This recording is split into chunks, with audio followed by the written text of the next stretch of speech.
Talk to people who don't know construction, they tend to lump it all together. This is demolition. It's specialized. Not just the work, but the safety requirements.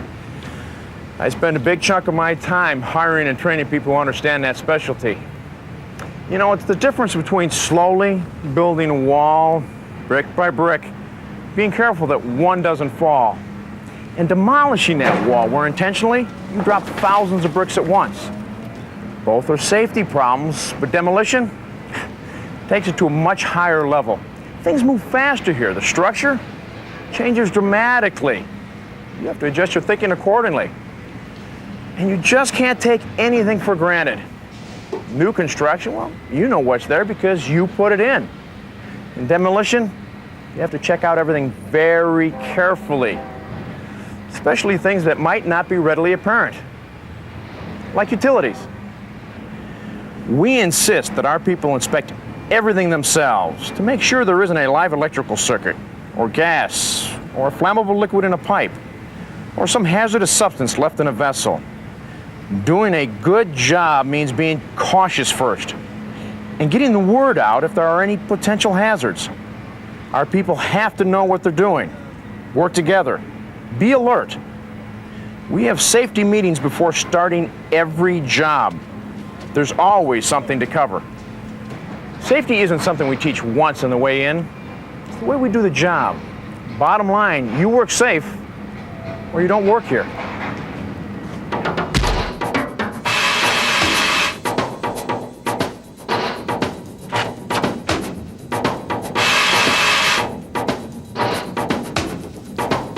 Yeah, demo can be hard work, but I didn't make foreman by goofing off. It's been a nice living for me and my family.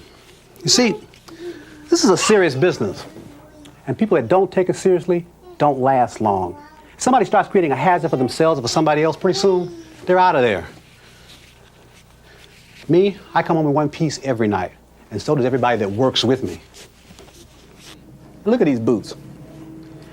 It takes heavy leather to work around rubble.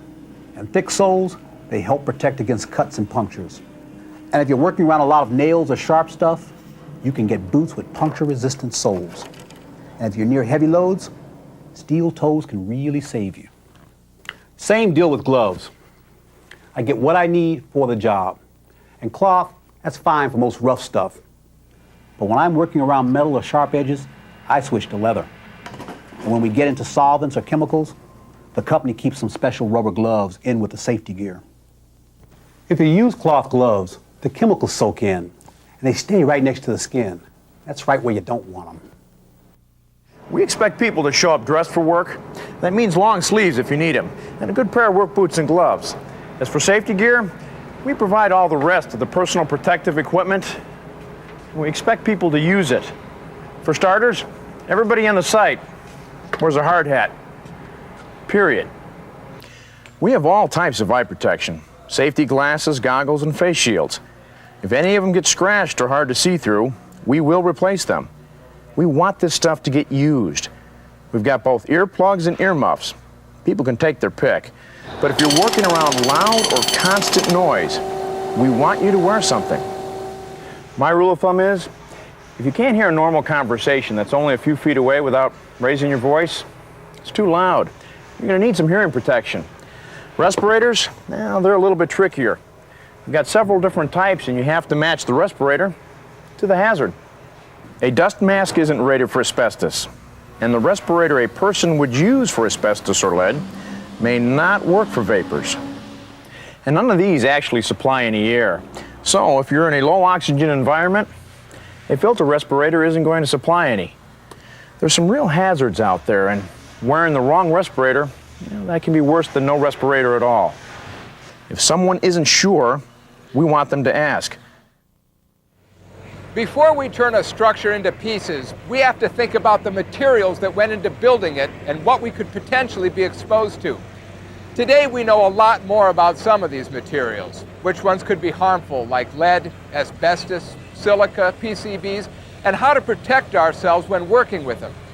As a safety director, it's my job to help supervisors and workers identify these hazards and deal with them safely. For example, hazards like asbestos and PCBs have to be safely removed and disposed of properly before general demolition begins. And we have safe work procedures for lead and silica that will protect our workers on the job. For all of these hazards, it's everybody's job to follow the safe work procedures we've established, including using the right personal protective equipment if you need it. We expect everyone on the site to protect themselves and the people around them when they could be exposed to these substances. Silica is just sand. I mean, it's everywhere. It's in the concrete, in the masonry, in plaster and stucco. It's on the ground. No big deal, really, unless it becomes airborne dust. You really don't want to be breathing this stuff. Over time, it has the potential to cause the lung disease silicosis. So you want to be looking out for the kind of things that create silica dust, like busting up plaster, or sawing concrete and masonry, or operations where concrete or masonry is being jackhammered or crushed or dumped. Operations that kick up a lot of dust should be sprayed down with water to keep the dust to a minimum. If you're in a situation where the dust can't be contained, you'll have to take measures to protect yourself. There's nothing like demolition for raising dust. That's why I often wear a respirator. And anybody who tells you these things are uncomfortable should try hacking or coughing for a while. Me, I go home breathing easy. When your respirator gets dirty or it's hard to breathe, it's done its job. Get a clean mask or replace your cartridges. There are situations where you might have to wear protective clothing too. If that's the case, we'll provide it and show you how to use it and dispose of it properly. Keep in mind, protective clothing can't protect you if it's not fastened shut. If you get overheated, go to an area where you're not exposed before you open it up. Protective clothing should be removed before going into a lunch area or leaving for the day. Don't put the hazards back in the air by blowing or beating the dust off your clothing. Use a HEPA vac. And if you're using a respirator, keep it on until you've removed your protective clothing. Nowadays, everybody knows asbestos is a hazard. Exposure's been related to cancer and lung disease, but not everybody knows how to identify asbestos on the job. And if you can't identify it, how are you going to avoid it? Asbestos was a magic building material. The stuff was fireproof, flexible, strong, didn't rot, so it got used for a lot of different applications. Asbestos was pretty commonly used in pipe and duct insulation, surfacing material for sound deadening and insulation, roof flashing and insulation, ceiling tiles, and resilient floor coverings and underlayment. Safe work practices require getting rid of all the asbestos before we start demolition. We take asbestos abatement very seriously. Despite our best efforts, it's always possible for something to get overlooked or uncovered. So when you're on a demolition project and you come across any suspect material, stop and call your supervisor. It's always safer to assume they contain asbestos and not disturb them until they've been checked out by a competent person. If we determine that there's an asbestos hazard in the area, you'll be required to leave the area until a successful abatement has been accomplished. Everyone involved in asbestos abatement is required to have certified training on the health effects of asbestos exposure, the necessary PPE and how to use it, proper asbestos removal, engineering controls, proper disposal, and personal hygiene. Lead is another one of those materials. You don't see a lot of it in new construction. That's because we know more about the dangers of high lead levels and the long-term effects of lead accumulation in the body. To avoid it, you have to know where to look for it. Most of the lead we encounter on a demolition site is in old lead-based paint. This paint could have been used anywhere and everywhere. The other big source is lead used in plumbing, lead solder, lead in piping or drains, lead flashing, and the lead in brass fixtures and bronze alloys. What we're concerned about with lead is inhaling it in dust or fumes or ingesting it, usually by getting it on your hands and then eating or drinking or smoking. You can inhale lead dust if you're sandblasting or grinding on surfaces with lead-based paint. And the fumes are present when torch cutting or welding metals with lead-based paint or metals that have a lead content. When you're exposed to dust or fumes, to protect yourself, you'll need a respirator that's certified for the hazard. And this is another hazard where, depending on the concentrations, we may have you wear protective clothing. Whether we're talking lead or asbestos or even silica, hygiene is a key element in protecting yourself from the hazard. Don't drink or eat or smoke in a regulated area. I can't emphasize this enough. Most of these substances are only harmful if they get inside you somehow. Don't help the process along. Safely remove the dust from your clothes, or remove your protective clothing, and wash your hands and face thoroughly before you go into a clean lunch area. And don't take it home with you. Protect your family by changing clothes or safely removing the dust from your work clothes at the end of the day. One last item of concern is PCBs. These are a big environmental concern, and we also want to limit any personal contact you might have with them. These compounds were often included in the oils used in large electrical transformers, and even the ballasts in fluorescent lights. We'll inform you of any areas where PCBs exist and expect you to stay clear of them. If you're designated to work in one of these areas, we'll make sure that you get specific training in how to handle these materials and use the appropriate personal protective equipment. Whether you're working in one of these areas or just passing by, if you notice anything that looks like an oil spill around a transformer, we want to be notified right away. The bottom line for all of this is for you to stay safe and healthy. We'll inform you of the hazards we know about, but there's always the possibility of coming across something new. Like a mystery container with an unknown substance. Even if the container's labeled, people have been seriously injured when the label turned out to be incorrect. Let a competent person examine it first. Remember, things change dramatically in demolition, and you have to stay alert to what you're working with and what's going on around you. Fire? It's always a big concern. That's why we put together a fire safety plan before we ever get on site.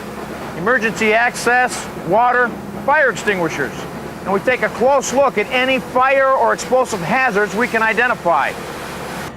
We pass all this along to the crew, and we expect them to remember where the equipment is, and what the emergency procedures are, especially what the signal is for a fire alarm and where to go when you hear it. We're equipped to put out sparks and small blazes, but that's it. If the fire ever takes off, the rule is get out of there and sound the alarm. And if you hear the fire alarm, you should evacuate immediately. Then assemble for a head count.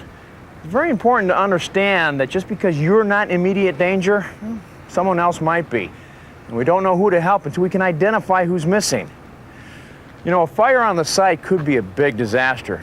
We have to take all the necessary precautions, especially to make sure that it's not a human tragedy.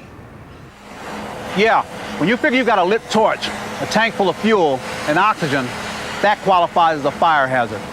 But you can be plenty safe as long as you follow some basic rules. Like storing tanks safely, keeping them on a cart, or keeping them chained off so they stay upright while you're using them. Also, it's a good idea to keep a water hose or a fire extinguisher handy. You want to be ready before something starts to burn. You start welding or cutting, sparks are everywhere. So you've got to be protected everywhere. If your clothing or gloves have holes, take it from me. A spark will find it. That means long sleeves, cotton, wool, or some fire-resistant material. And some synthetics, that can even melt into your skin. Leather gloves, not cloth. And if they're oily or greasy, they're not protection, they're fuel. You know, before I ever picked up a torch with this outfit, I had to get some training. Now, I knew how to burn before I worked here. It doesn't make any difference. Everybody needs to go through a training period before working on this stuff. See, this isn't like welding in a shop or cutting in a yard somewhere. Demolition's tricky business. Now, I can show you some of the basics, but you'll still need to get some training before you go grab a torch and start burning. Now, most of this equipment sees some hard use, and you can never be sure who used it or for what before you got to it, so you've got to inspect it every time. Make sure your tanks are secured. Then get out of the way and crack the valves real quick to blow any dust out of the valves. You gotta be careful with this stuff. You never use it like compressed air to blow the dust off your clothes or to clean off a surface. Add enough oxygen, anything can burn. Left and right threads make putting the regulators on pretty idiot-proof, but be careful. Tank is steel, gauge is brass. Something's going to give if you try to crank them down too tight. Look the hose over for wear, especially near the torch where it flexes all the time. Make sure the nozzles aren't plugged. Then, hook the hoses to the regulator. Same deal, don't over-tighten these. Time for the moment of truth. Torch valves closed, regulator valves open, and open the tank valves just a crack to pressurize the system. You hear a hiss or smell gas, shut it down and troubleshoot the leak. Otherwise, you're good to go. Gas cylinder open about 3/4 of a turn. You want to be able to shut this off quick if you need to. Oxygen all the way. And check your pressure on the gauges. Don't go over the recommended maximums. Before you fire up the torch, take some fire precautions. Common sense stuff, really. Check the area for anything that could catch a spark and burn. Either clear it away or cover it with a flame-proof tarp. Something I see all the time, guys on an upper floor not checking below. Slag could be dropping on paper, people, anything. Before you light up, look down. Now, I figure the most important thing I've got to protect from fire is me, so before I light up, I give my clothes a check. No oil on my hands or gloves, shirt pocket button, gauntlet over my shirt cuffs, and pant legs over my boot tops. I want those sparks to roll right off. I generally use a tinted safety glass to help with the glare and a face shield for the sparks. A face shield by itself isn't adequate eye protection, and when you flip it up, it doesn't protect much of anything. The point is, you need them both. To fire up the torch, you always have the oxygen turned off, and you just crack the propane valve a little, no more than a 1/4 turn. Use a striker to ignite the gas, and then turn on the oxygen and adjust the flame. Forget about using a match, and don't even think about lighting the torch with a cigarette, or lighting a cigarette with the torch. We're talking about some serious burn here. If you hear a squeal, it means you're getting a flashback. Shut it down right now and troubleshoot the problem. You turn the torch off the opposite way you light it. Oxygen first, then the propane. If I need to walk away from the rig, I shut off the cylinders. Oxygen first, then the propane. Then I bleed the pressure from the hose by opening and closing the torch valves. Trust me, there's a lot more to burning on a demolition site than knowing how to turn the torch on and off. You need to get specific training before you take this stuff on. I did, and I have never had a serious accident. We know a lot more about toxic materials these days. So if you're welding and cutting something that's been painted or galvanized, the fumes could be loaded with lead or zinc. That's nothing you want to be breathing. That's why we use these respirators. You know what makes us pros? It's not the ability to demolish a structure, it's be able to do it safely. I don't know. For my money, running equipment on demolition takes more skill than new construction. I mean, you're not just moving materials around, you're actually taking stuff apart. You gotta be able to read the structure, you know? Control it so it doesn't collapse unexpectedly. Making sure there isn't tension built up on a member you're cutting that could suddenly release. Especially if, something's bent or you can't see both ends. And nothing's a uniform size. Gets pretty creative dealing with the pieces. From the sidewalk, it may look repetitious, but you really gotta concentrate. Working around vehicles and equipment is a big part of the job.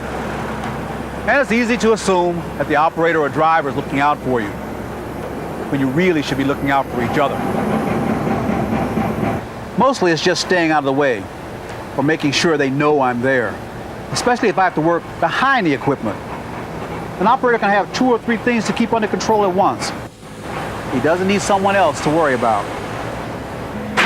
Speaking of control, I trust these guys, but I wouldn't want to stand under a crane or next to a truck while it's being loaded. Stuff happens. I've seen material slip and loads fall, and those were accidents. But if you want to keep it from being a disaster, stay away from it. Yeah, it really bothers me when someone gets under a load. I mean, anything can happen. You take some of this equipment, the wrecking balls and clam buckets and grapples, the material can be really unpredictable. People just have to flat out stay away. I mean, I can't be looking everywhere at once. Besides, there are some big blind spots in some of this equipment. So people should stay back from the machines and let me know where they are if they have to be working somewhere nearby. Just a wave or a little signal really helps. Speaking of signals, there is nothing more confusing than two people trying to give signals at the same time. Now, whether it's hand signals or the radio, I need to be working with one person. Now, hand signals are pretty easy. Anyone working with an operator should know the basics. If I can't see the load, I need to know exactly where and how to move. Now, somebody waving his arms and pointing just doesn't cut it. I don't always wear hearing protection, but if I'm working around equipment or power tools, I grab some earplugs. I can still hear conversations and backup warnings. But most importantly, at the end of the day, I can still hear. Yeah, I worry about my hearing. That's why I wear these. I know too many old-timers who didn't. I mean, people told them they could ruin their hearing, but they didn't listen. Now some of them can't listen, if you know what I mean. The trouble is it sneaks up on you. You know, you go home with an engine roaring in your ears, and after a couple hours it's gone, so you figure it didn't hurt you any. But you do that day after day for years, and eventually you're saying what all the time. You know, when I wear hearing protection, I don't feel as beat after work, and I can hear myself think. One thing that really works on this job is having a little strategy, figuring out your position, using a little technique. I don't mean to make this sound like a game, because this is the real thing.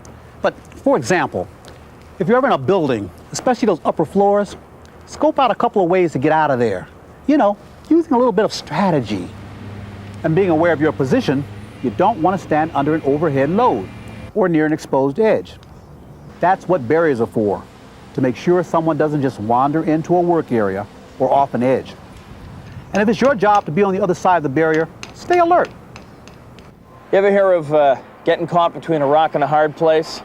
Well, in demolition, that's more than just a saying.